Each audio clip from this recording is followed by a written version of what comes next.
Consciousness raising, the heart of critical awareness and liberation. 1. Definition and origin. Consciousness raising is an adapted Portuguese term which was coined and popularized by Paulo Freire, the Brazilian educator and philosopher, in his seminal work Pedagogy of the Oppressed, 1970.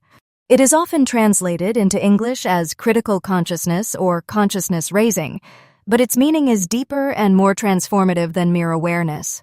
At its core, consciousness raising refers to the process by which individuals become aware of the social, political, economic, and cultural forces that shape their lives and act to transform those structures.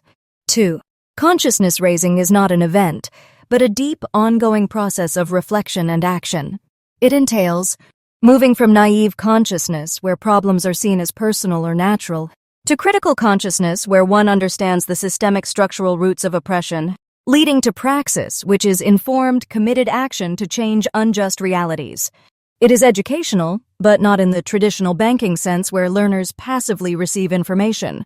Instead, consciousness raising involves a dialogical process where people engage with their lived experiences, interrogate power structures, and reclaim their agency. Education either functions as an instrument to bring about conformity or as a practice of freedom. Paulo Freire. 3. Levels of consciousness. Freire described 3 evolving levels. Intransitive consciousness. Individuals feel powerless and may blame fate, religion, or others for their suffering. There is no questioning of systemic causes, common in societies marked by poverty, fear, or oppression.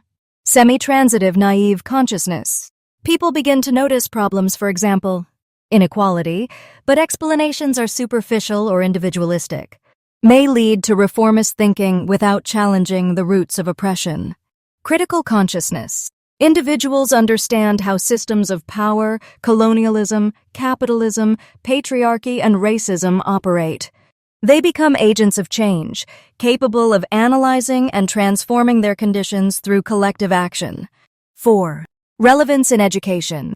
Consciousness raising is central to social justice education.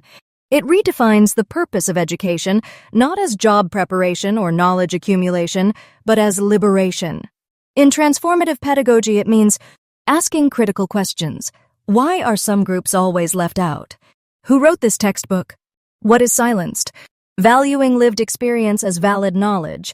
Encouraging learners to interrogate their own socialization. Linking classroom learning to social action. In the PhD journey, it challenges students to reflect. Who benefits from the questions I ask? Whose knowledge am I drawing on or ignoring? How might my research disrupt or reproduce oppression? 5. Consciousness raising in research and leadership.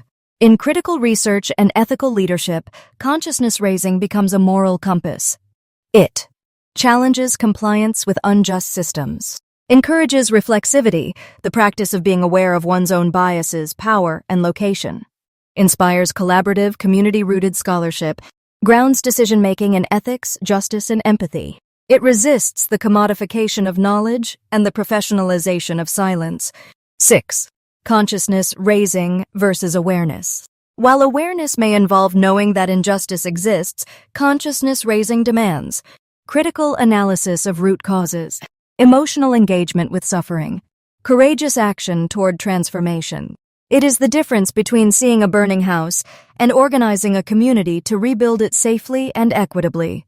7. A living example. Education in oppressive contexts. In contexts like apartheid South Africa, colonial education in Africa, or neoliberal schooling today, learners are often taught to accept the status quo. Consciousness raising, in contrast, helps students name oppression, challenge its logics, and imagine alternatives. It is at the heart of decolonial education, feminist pedagogy, and critical race theory. Conclusion. Consciousness raising as lifelong praxis. To embrace consciousness raising is to walk the path of becoming fully human, aware, responsible, and active in shaping a just world. For educators, researchers, and leaders, it offers a vision of education as a radical act of love and liberation. We must dare to say no to the unjust world, and yes to the world we want to create. Paulo Freire. Happy learning!